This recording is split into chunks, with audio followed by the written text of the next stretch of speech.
Mike, Juan Castillo is out as the defensive coordinator. He's done.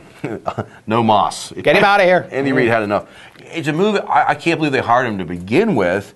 The funny thing is, Mike, the very beginning of the year, I thought the defense was the strong point. But the last 2 weeks, the drive the Steelers had, and now this collapse in the fourth quarter against Detroit, where I clearly think in-game decisions where the other coach makes some counter moves and Juan is not picking up on and countering the counter moves, Well, maybe the Eagles are countering too much, because after the game, Asamoah, the cornerback, who is he said that for the first 3 quarters of that game, it was pretty much me one-on-one with Calvin Johnson, the great Detroit wide receiver, and Johnson didn't do anything. And then in the fourth quarter, they started blitzing. They started messing around with their scheme a little bit and blitzing. And the blitz is a loaded weapon in the NFL. You see a lot of touchdown plays on blitzes. It is critical to pressure the quarterback. There's no question about that. That's a critical element in the NFL. But you see, if you really watch it, you see a lot of big plays on blitzes. But anyway,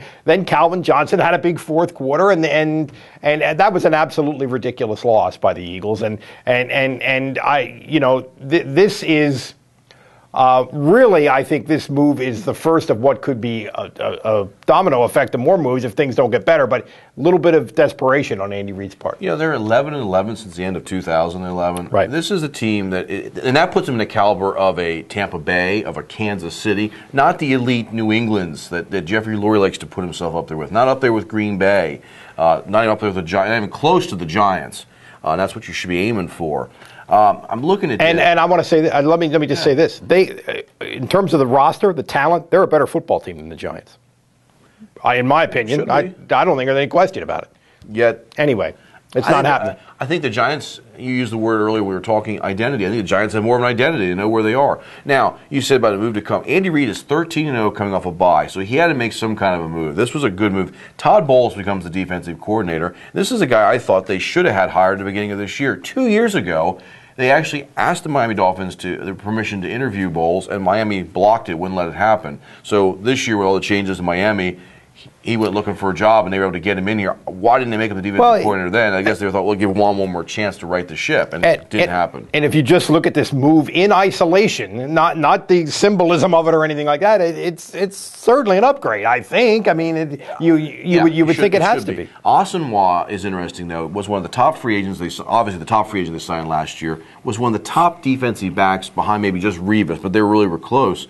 He doesn't have the loyalty to Castillo, so sometimes in these interviews after a game, he wasn't drafted by the Eagles. Castillo was not his man. He's not there to protect him. He's letting it out there that, hey, I don't get why we changed up what we were doing. It was working. And also, he's seen as a very thoughtful, intelligent guy, not the kind of guy who's if he's going to say something after a game, it's not just because he's mad and he's going to run his mouth. So yeah, you make the comment that all of a sudden they started blitzing. Why are they blitzing? You're supposed to have this great front four that had all these sacks, tied for the league leading sacks last year. For some reason, they kept it like 11 guys. They're not finding the pressure. So again, Andy Reid's got some pressure going on with him, because you bring in Howard Mudd for the offensive line. The offensive line, yes, has some injuries, but has been horrible. Danny Watkins, Mathis, these guys are incredible. It's like revolving doors. Defensively, you bring in Washburn in this wide 9, and it's not working this year.